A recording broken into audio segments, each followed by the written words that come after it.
Hi, my name is Jenna Dykman. I work for Utah State University Extension in Cache County, and I'm also a registered dietitian. Today, we are going to be working with cabbage. Cabbage is a great vegetable. It's very versatile. You can use it in a lot of different ways. You can cook with it, you can roast it, throw it into soups or stir fries. You can even eat it raw in salads or even make coleslaw out of it. But when you're looking at a whole head of cabbage like we have here, it can be a little intimidating to know how to prep it. So that's what we're gonna focus on today. First things first, we wanna just remove a few of the layers of the cabbage. You're getting this from the grocery store. People are touching the cabbage. There can be dirt on the cabbage from when it was brought from the farm. So it's always good to just remove 2 or 3 layers just so you're starting with a nice fresh cabbage. So we'll remove one more. And then from here, what do we do with it? Well, first thing, we want to figure out how to remove the core. It's a lot tougher and not very pleasant to eat. So we're gonna just cut this right in half. So you can take your chef's knife, cut down one side,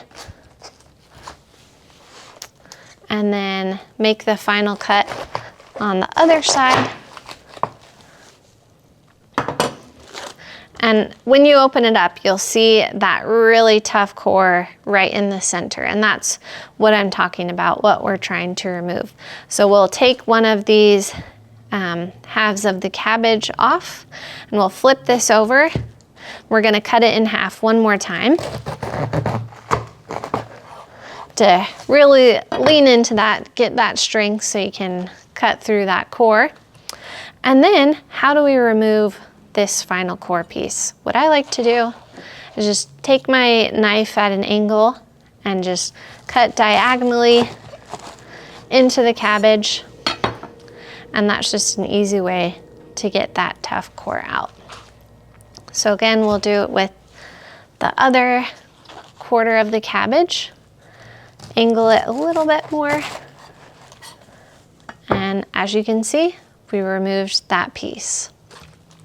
From here, how you cut it depends on how you're going to use it. If you're using it raw, you might want to shred it if you're throwing it into salads or putting it in something to make maybe coleslaw. So to shred it, we want to just do some fine chops. So we can start at either end. We'll start at the larger end, and we just want to chop into it and really not going too far into the cabbage because we want those fine shredded pieces. If you have a mandolin, you can also use that to shred cabbage, but you do have to be careful with that to make sure you're not also cutting your fingers. All right, so we've shredded most of this cabbage. You can see it's just a nice size. It is kind of longer, so once you have it shredded, you're always welcome to maybe cut through those longer pieces to shorten it up. But again, that kind of just depends what kind of dish you're using it in. We'll take this other quarter, and let's say maybe you're wanting to roast it. You can actually roast cabbage in a larger piece. So maybe we'll cut this into thirds. So we'll cut the top third, lay that down, and then we'll cut that in half. So this, you can lay it onto your baking sheet, drizzle some olive oil over it, some salt, pepper, other seasonings, and roast it right in the oven.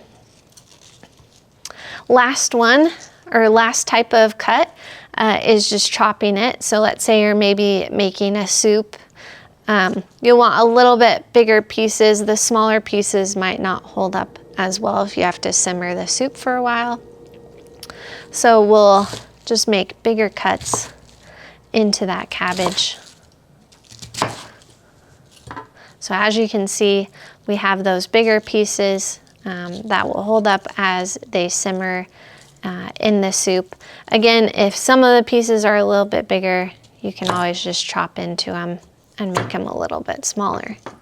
But those are 3 ways to cut up cabbage, and hopefully the next time you're at the grocery store, you can buy a head of cabbage and